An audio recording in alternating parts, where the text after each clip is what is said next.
Sa ngalan ng Public Attorney's Office, sa ilalim ng produksyon ng #Pala, Persida Acosta's Legal Advice, ay hatid namin sa inyo ang pagbabalik tanaw sa isang buong taon ng mahahalagang kagaanapan.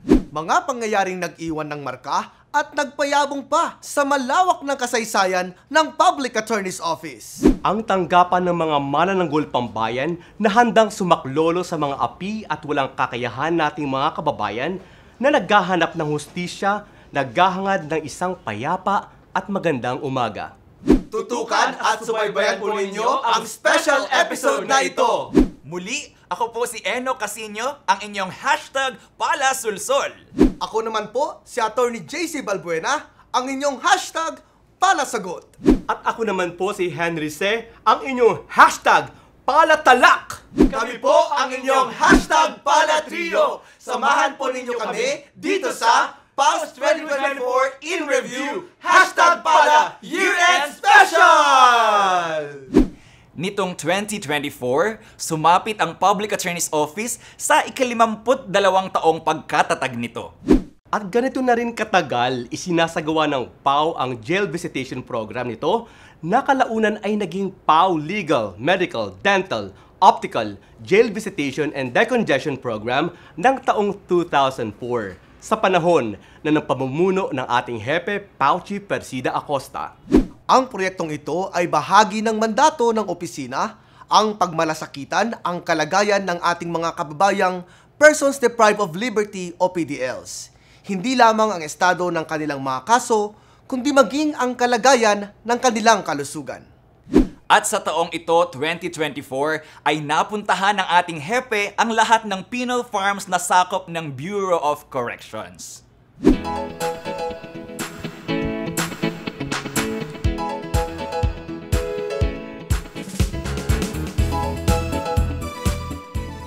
Bahagi ng mandato ng Public Attorney's Office ang pagsasagawa ng jail visitations bilang pag-asiste at pag-alam sa estado ng kaso ng ating mga persons deprived of liberty. Kaya halos mahigit 50 taon na rin itong ginagampanan ng ating mga PAO lawyers nationwide. Kabilang sa kanilang mga inaalam ay kung nakatapos na sa kanilang hatol at nararapat ng lumaya ang ating mga PDLs upang maiwasan ang mga tinatawag na overstaying inmates sa loob ng ating correctional facilities.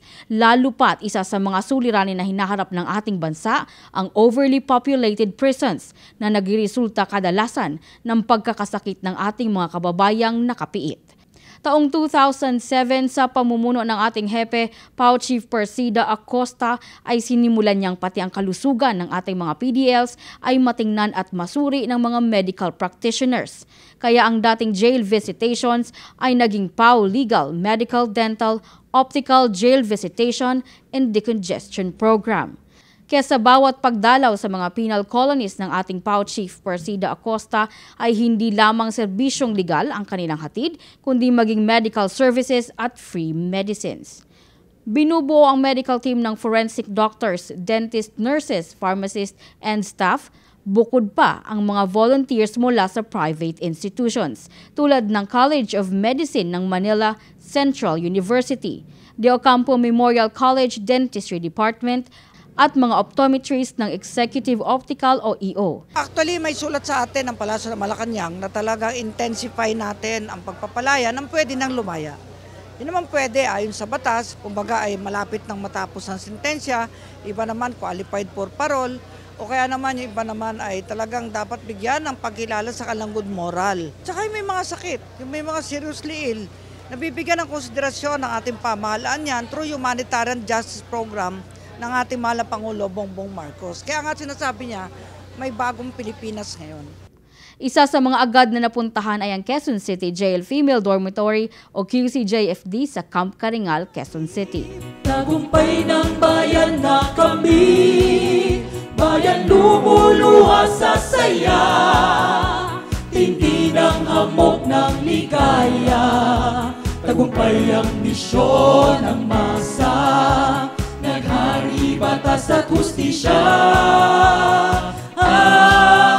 Ang nagmatas ay bumagsak, ang nangapi at tumama, parang hangin na nagwawasak na parang sa isa mong kumpas, bayan lumuluwas sa saya.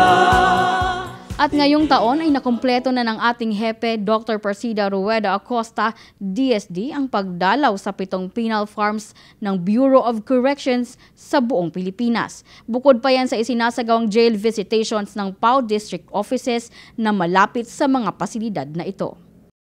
Isa rito ang Correctional Institution for Women o CIW sa Mandaluyong City na may mahigit 3,000 na female PDLs at mahigit 500 rito ay senior citizens. Dito ay halos buwan-buwan ang aktibidad. Gayon din tuloy-tuloy ang pagdalaw sa New Bilibid Prison sa Muntinlupa City na may halos 20,000 persons deprived of liberty at halos 2,000 rito ay mga senior citizens. Samantala, Marso 5 naman ng taong ito nang madalaw ng personal ng ating hepe ang ating mga PDL sa Sablayan Prison and Penal Farm sa Occidental Mindoro. Sunod namang tinungo ang Iwahig Prison and Penal Farm sa Palawan nitong Marso 13 sa kasalukuyan pa ring taon, kung saan may mahigit 4,000 ang mga nakapiit at tinatayang nasa 800 ang senior citizens. Ang utos po ng palasyo ni President Bongbong at Secretary Jesus Crispin Remulla ay alamin lahat kung sino yung dapat palayain at kasabay noon ay ang pagtingin sa kalusugan ninyo. Mula Luzon ay binisita rin ng ating hepe ang Bucor Facility sa Visayas. Ito ang Leyte Regional Prison sa Barangay Cagbolo, Abuyog, Leyte noong Abril 24. Dito ay may mahigit 3,000 ang populasyon. 150 dito ay senior citizens. Kasabay din ng nasabing programa ay ang culminating activity. Kauna-unahang kolonya sa malayo na pinunta ko na may kasabay na lalaya. Kaya ang saya-saya ko po ngayon. Congratulations! May dala po kami mga doktor, mga abogado, pero ang higit na kailangan nyo'y kalayaan. Kalayaan ay bahagi ng karapatang pantao. May nakatatag ding penal colonies ang Bucor sa Mindanao. Una nang kinamusta ng ating punong manananggol pambayan ang mga nakapiit sa Davao Prison and Penal Farm at Correctional Institution for Women Mindanao sa Davao del Norte nitong Hunyo 18. At ang pampitong penal colony ng Bucor ay matatagpuan sa Zamboanga City sa Mindanao. Ito ang San Ramon Prison and Penal Farm. Hulyo 9 ng taong kasalukuyan, ito'y tinungo ng ating PAO Chief Persida Acosta. Halos nasa 4,000 PDLs ang populasyon nito, mahigit 100 naman dito ay senior citizens. 20 taong pabalik-balik ako sa mga kulungan. Luha, tuwa, pag-asa lamang ang aking dala. Hanggang nagdala tayo ng mga doktor, dentista, optometrist, lahat alagaan para abutan pa ang dakilang paglaya. Sa pagtutulungan ng DOJ, Bucor, BJMP at ng PAO ay tuloy-tuloy din ang mga isinasagawang pagpapalaya ng mga nakapagtapos na ng kanilang hatol at maging ang mga recipient ng Good Conduct Time Allowance o GCTA. Sa taong 2024, ang bilang ng PDL sa Bucor facilities na napalaya na ay 84,187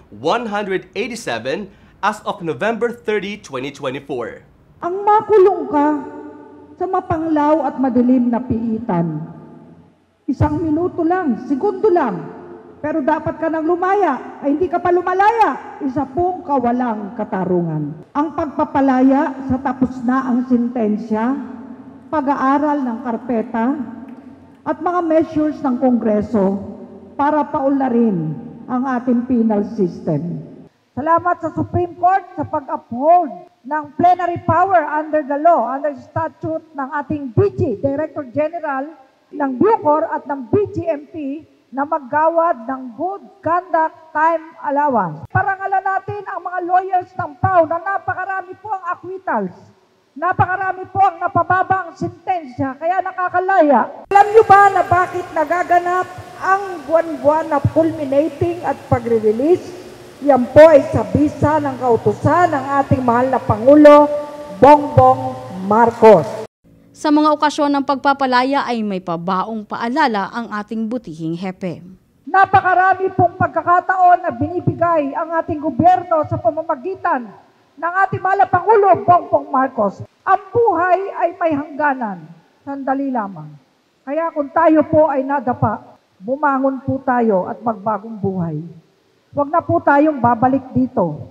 Tayo po ay magbalik sa buhay sa bagong Pilipinas. Bayan lumuluha sa saya, tindi ng hamog ng ligaya. Tagumpay ang misyon ng masa, naghari batas at hustisya.